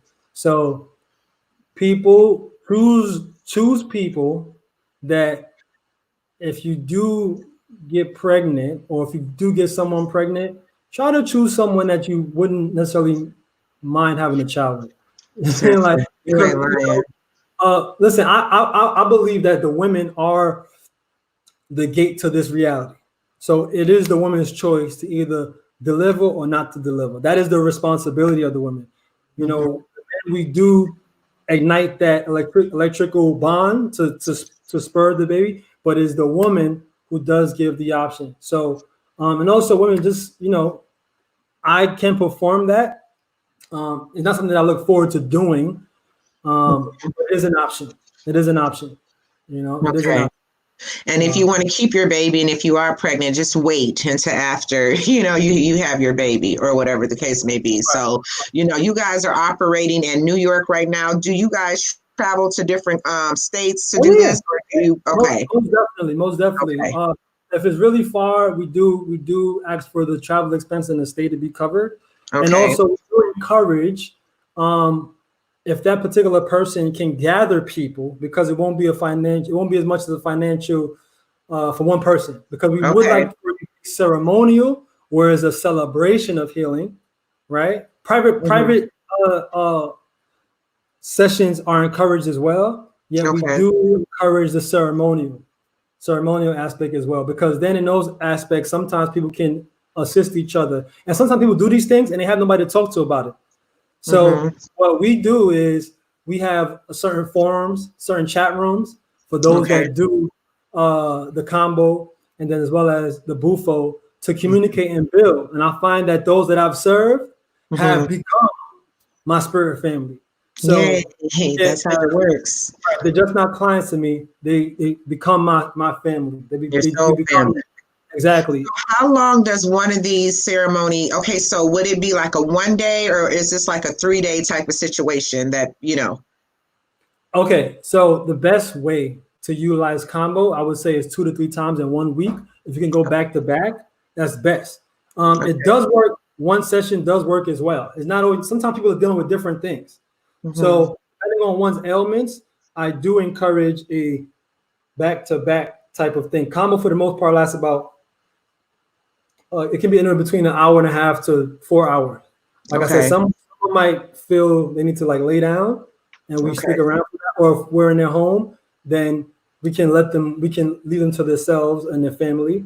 But sometimes they're in our space where we encourage them to lay down and eat and get hydrated afterwards. So a lot of that time is just the reintegration, right? So I would say this, how I conduct my ceremonies, if you want, you can pull up that photo with the eye drops. Okay, here I come. Give me a second. All right, here we go. Okay. All right, so that healing modality is called Sananga. Sananga. Right? Yeah, Sananga are eye drops from the Amazon that are specifically made for opening that third eye. It physically can heal the eyes, our two eyes, and it is also specifically for depression. Right. So usually when people do it, they purge as well. Right? So I utilize that to open them up to the combo, and sometimes try. Sometimes people would just sting because it is a stinging to it. It's very intense. Sometimes people do it and they meditate afterwards, and when they open their eyes, everything's brighter, super intense. Right. So that's a healing modality that I infuse into the combo ceremony. It's not a must, but usually people that come to me for the first time, they usually open what I have. Sometimes they come again and say, "No más Sananga," meaning no more. They're good. Right? But I serve Sananga as well. And then I go into combo. And then after the combo, we utilize what's called a tobacco snuff. In that photo, there's Aaliyah on the left side, and she's nurturing one of our participants who's laying down. And the brother who I serve combo to, he's to the right of Aaliyah. And you can see this is ceremonial now, right? So these things can happen on a one-on-one session, but because it was more than one person being served, now we can connect and really assist each other in our healing. In the healing, yeah, man. Right. So this is why I call it ceremonial healing or celebration of healing, because we really tune into one another, and that energy matters. That's that positive thinking I was talking about. We're literally sacredly structuring each other while doing this. That's right. That's a fact. Right. So it's different than going to the doctor. You just go, you do your procedure, and you leave. We are tuning in an indigenous way, in a loving way, in a way that's missing, you know? In times of quarantine, this is what we need to be doing. Meeting up, not afraid to touch each other. And if you are, we have colloidal silver. You spray yourself, you could put it in your mouth. Whatever goes on the skin should be able to go into the body. That's my rule of thumb. People are spraying lights all over the place. That stuff ain't good for the internal. Right.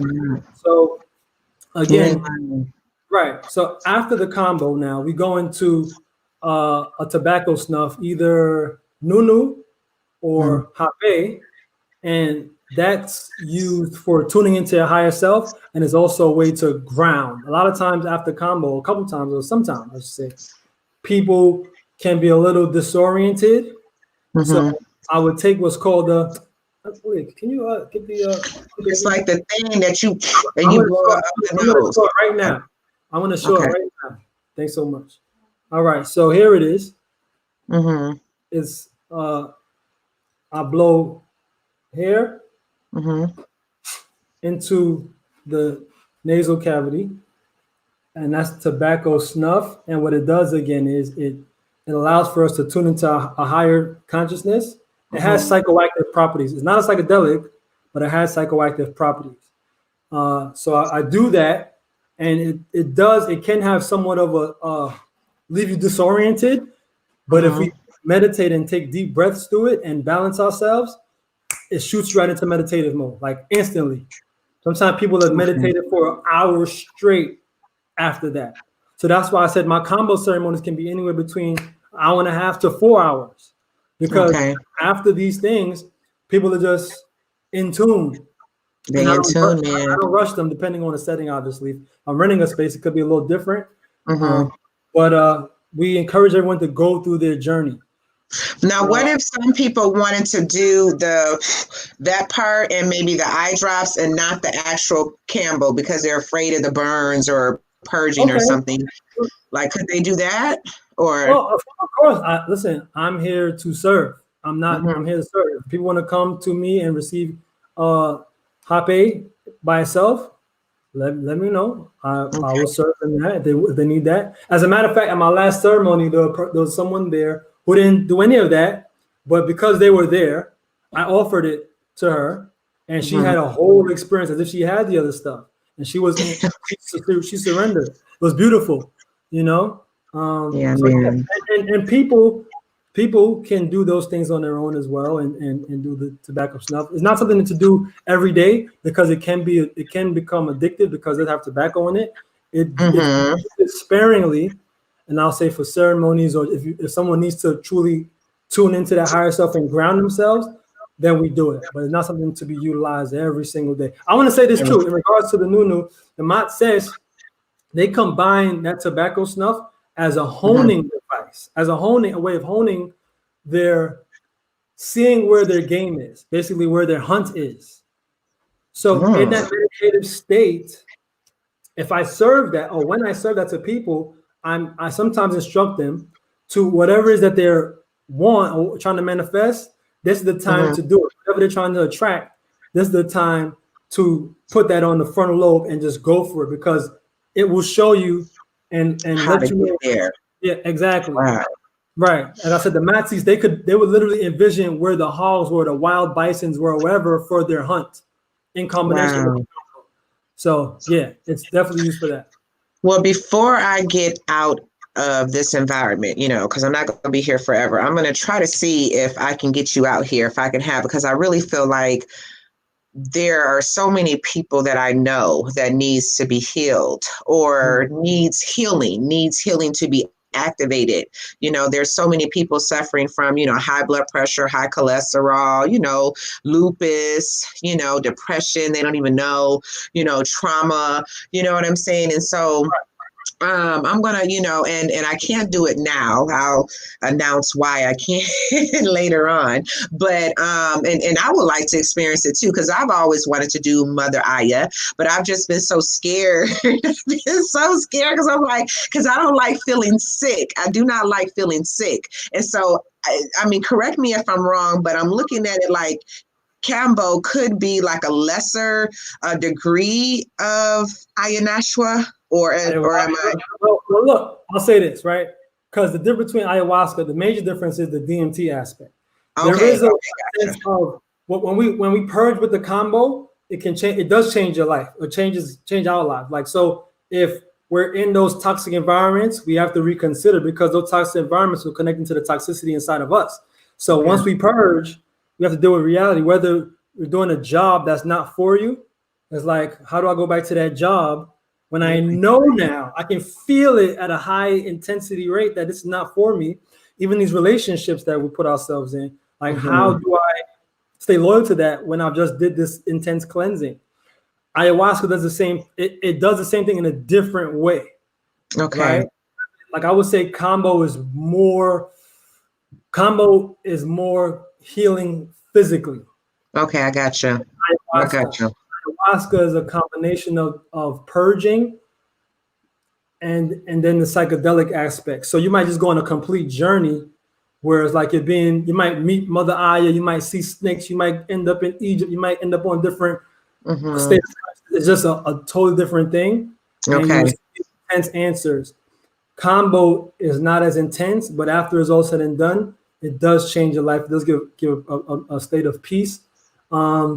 And it allows whatever is toxic. Combos actually, see what happens is ayahuasca lasts about 8 hours, right? Okay. But combo is more grueling. Like, because if you look at my pictures, my face got swollen. You feel disoriented. Ayahuasca, that doesn't happen. You just kind of purge, you have stomach pains, and then you start to feel good. Like I said, the second time I've done ayahuasca, it was like a party. Actually, it was like a celebration. People were doing yoga, people were dancing, and then throwing up in between. It was like, okay, it was a celebration. That's usually not happening with combo. You can sit with combo and meditate through it, but it's not like you're jumping for joy. And we Okay. wouldn't recommend it, especially while in medicine, because you could collapse. Okay. So, So this is well, I wouldn't say an extreme form of healing, but sort of, kind of, because it really, like you said, it causes the body to purge. And then after the purging, you start to identify what's toxic in your life, and you no longer want to have anything to do. So I would suggest to actually do this. So when, so I'm going to see if I can manifest to when, when me and my family is getting ready to move on out of this environment, you know what I'm saying? And even the people that I invite that is interested, because again, people reject this kind of thing if they don't, you know what I'm saying? And so people who are ready for a change in their life, these are the types of individuals that you probably need to service, right? I mean, yeah, people that are people. Listen, I get people that are addicted to opioids. oh wow. Yeah, and yeah, addicted to heroin. Those are some of the persons that come to me. People that are just tired of the allopathic way of doing things, the medication that they prescribe. People that are just prone to more holistic form of healing. I get a whole host of persons. Like clearly, I'm encouraging this. Yeah, like just contact me. We'll have a consultation and we'll see if it's for you. Because some people aren't necessarily not made for this, but not ready. Like, let's say if they have, let's say, psycho. What are the type of illnesses? Psychosis, and like psychosis. Yeah, like schizophrenia and things like that. It might not be for them. If someone has cancer and they're on chemo, then we can't serve them. Okay. But if they aren't on chemo, then we have a cancer protocol. Okay. For them to heal. Okay.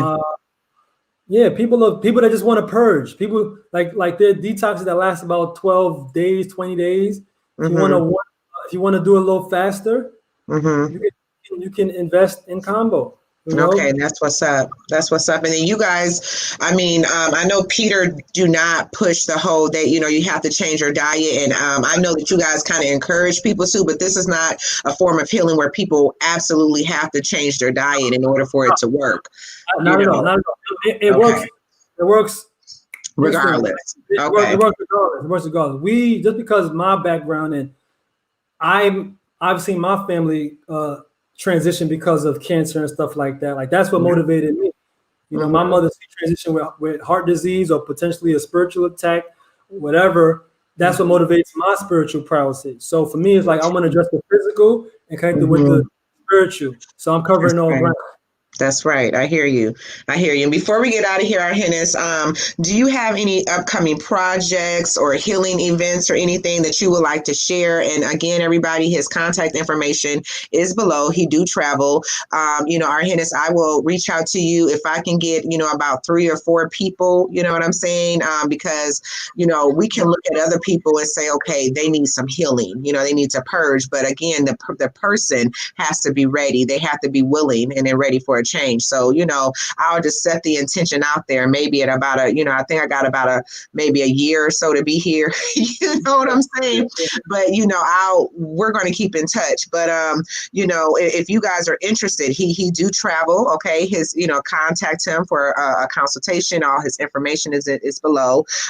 But do you have any upcoming events or projects in New York City, if anybody's out there?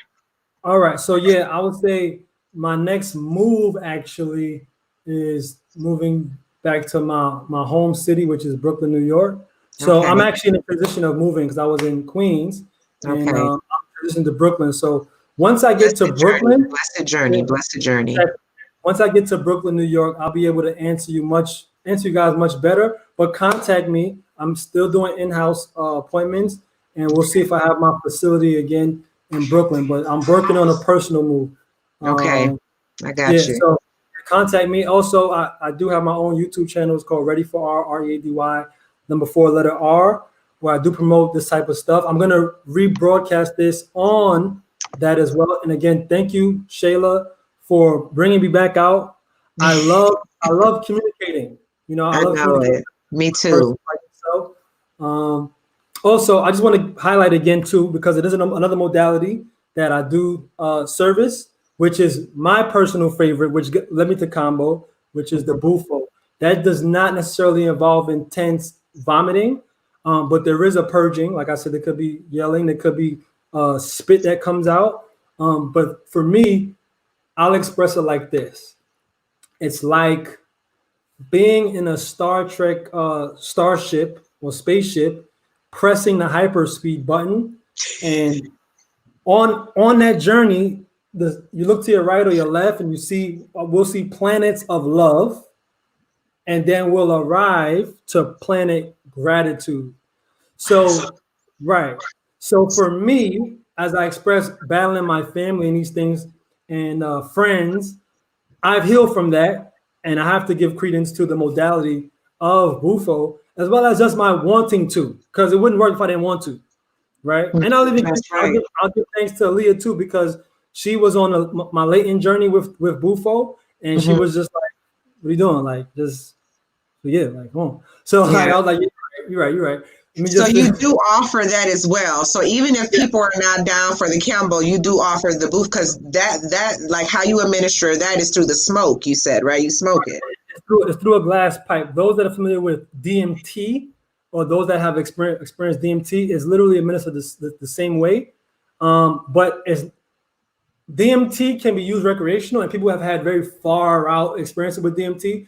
Bufo, you're not going to get like these visions where it may be a bunch of things that might come off as frivolous or might hit home, but not as much. Bufo is like 30 times or 100 times more intense, but it's purely like healing. It's healing, okay. And even for addicts, those that are addicted to certain things, they do bufo and they leave their life of crack cocaine and all that stuff. What about cigarettes? Cigarettes too. Yeah. Okay. Listen, it is a complete spiritual healing thing. And even those about cigarettes, those things again are attached to certain traumas and stressful environments. So again, with this corona, people are stressed, they're going back to their cigarettes to try to relieve the stress because of that anxiety. Bufo is like the number one thing to heal depression. Literally. Literally. Like it's like the number one thing to heal depression. Wow. And it's my personal favorite over Aya, over. I think I want to try that. I think that's the one that I want to try. Now, two of my favorite vibers came on, Taylor Darden and Chosen to Win. Chosen to Win said, "Where are you in Queens? Where are you located?" So right now, like I said, I'm moving. So that'll be an invalid situation, right? Okay. So I'm moving at the end of this month.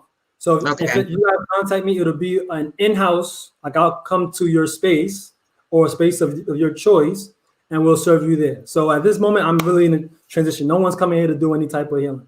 Okay, because he's in transition. If you guys contact him, if you are in that area, contact him, because he'll be able to go to your house or something like that. Now, Taylor asks, does he heal generational curses? I feel like, okay, go ahead. So in regards, like I said, my true calling, right, is counseling. That's what I do. I put things in proper perspective and teach people how to think about things differently so they can heal from it. Because as I expressed earlier, I used to be an atheist, but I learned that beliefs are tools, and we choose to believe. We can utilize beliefs as a way to invoke a particular outcome. So that's how I use beliefs. I could believe in this right now, and I could shut that belief off. If I don't want to, beliefs invoke emotions. So do we heal with generational curses? One, the healing is within you. And do you want to heal from that? That's identifying it first. And of course, we do. We do that with counseling. And then we also, like I said, bufo is almost like a cheat code. People talk about bufo being like a 10-year therapy thing in 15 minutes. So you don't exactly, all the answers come to you by way of the universe. So it's like you hop up and you're like, you're given instructions. You can also tune into your ancestors that way too. You can tune into the ones that have transitioned and all of that. Like whatever you want. I'm very excited about the bufo. Very excited. Listen, bufo is what you want. Combo is amazing. Combo actually complements all of the psychedelics.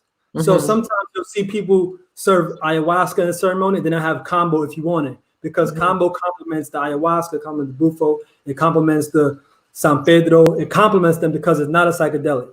But we don't want to do when it comes to combo, we need at least a 6-hour grace period before you do bufo. Okay, I got you. So it needs a little bit of time. Okay, now she wants to know, is there a place to get it or do you sell it? All right, so when it comes to bufo, I'm not a seller of bufo. Bufo comes from Mexico, right? It comes from Mexico, and bufo, like ayahuasca and all these healing modalities, is not decriminalized, right? That's the honest truth. It's not decriminalized. So it's really for those in the inner circle that are really going to be a part of this. And I'm letting you know on your platform because you attract a particular frequency that understands that, right? So combo is more common, is become more popular, and is legal, right? So do I sell bufo? No, I don't. I don't sell bufo. I get it from trusted shamans out there, and he administers it in a spiritual, ceremonial, sacred space. Exactly. I administer it myself, so you'll be receiving that from me, and I serve it basically. And also, when it comes to that, you guys don't want to get too happy about what I said and start Googling where to get bufo, because the people in these places, Mexico or even Peru, even when it comes to combo, people try to escape the price that it costs, right, and serve it themselves. These people are in developing countries, so they'll sell you some stuff that looks like combo, but it might be like, it'll be cactus juice, and you'll end up hurting yourself. Wow. And even bufo, they'll sell you some stuff. They'll say, "Oh, gringo wants it. We'll sell you some bufo, and it'll be some poisonous." So you ain't lying. Like, listen, when I get it, it is expensive. It's expensive. So and it's because it comes from a trusted place. I hear you. All right. And then one last question. Google that. You can Google what DMT is. It is a spirit. It is a spirit molecule. DMT stands for something is dimetro. I always forget what it is, but it has its scientific term. But it's a spiritual molecule. You can achieve a DMT reaction by breathing. People talk about the Kundalini rising. We have DMT within us. You do not need to utilize bufo or DMT or ayahuasca to achieve it, yet it is here for us. If you're tuning in now, like I said, the ancients had put it on the walls showing us how to use these things. Whether it be by way of marijuana, blue lotus, or ayahuasca, they're there for us to utilize. Yeah, got you. Chosen, you can contact me. You can contact me ASAP. Let's just set it up. You don't got to contact me when I'm settled. I'll be settled in a month, well, in a couple of days. Yeah. So just get the conversation started, and we'll have a consultation before anything. We're making an appointment for you. Okay. Well, Arjenis, thank you so much. Just lastly, just in case if you guys are just not joining, again, his contact information is below. Okay. He is a healer. He's a counselor. He's certified to do these things. He's also had experience with these things. You know what I'm saying? And so, I feel like it's almost impossible to help others heal when you haven't had to heal yourself. And so he's gone through it. And so, I can't wait to utilize his services. I got to wait a little bit, but I'm definitely looking forward to Bufu. I was kind of scared about the combo, not necessarily scared because I don't operate on fear, but I was just like, okay, well, I'm gonna have to burn. And then I don't like being sick. I just don't like that feeling, but you never know. The sickness is the feeling of the sickness. It doesn't perpetuate more than a day. Like everyone's different, but okay. After let's say after the ceremony, you're gonna feel amazing. Yeah, you're more than likely gonna feel amazing. That's it. You feel it for a moment, no more than let's say 30 minutes, right? You're gonna feel it. You're gonna come back to yourself. You can check out my reviews on my Facebook page. It's called Light and Combo. You look that up, Light and Combo, and you'll see people have reviews, and they'll tell their experience with the Sananga, the Bufo, not the Bufo yet, but the combo. And the Sananga and the Hape. They talk about it. And it's a modality. Oh my goodness. Thank you so much, Arjenis, for your time, man. The vibe was real. Thank you, thank you, thank you for everything. I hope you guys enjoyed the vibe.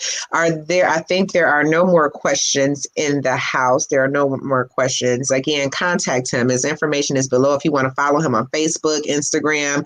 If you want to reach out to him for counseling services, he offered those as well. Like he said that, he does have some more natural cleansing or healing or like cleansing things where you can cleanse your house. I think he has things like that that's also available to you guys as well. So definitely reach out to him. I want Go ahead. to also add on our Light and Combo team, we do also do spirit mediumship, psychic spirit mediumship. So those that want to tune into and receive answers from their ancestors, or for those that have transitioned, we do we do offer that as well. And that's can we do that online, or do we have to be in person? For right now, it is in person. Okay. It is an in-person experience. Aaliyah, that's her specialty. So once there's a consultation, I gotta hook up with you. Girl. Shoot. Right, Aaliyah, you want to come up and say hello to the people one time? Can we see you one time, beautiful? You're so beautiful, and your presence is just dynamic. I mean, can you come bless us? Yes. Right. I gotta hook up with you, girlfriend. Yes, I need to speak to. I need somebody else to channel my ancestors, because when I be trying to channel them, it'd be too many. I mean, I become overwhelmed. So I feel like there needs to be another channel. You know what I'm saying? So yeah, she's directly helped me tune into my mother. My mother transitioned when I was 2. Like I said earlier, she's a huge force in my spiritual journey, and I've utilized her for that as well. Just a ball of light.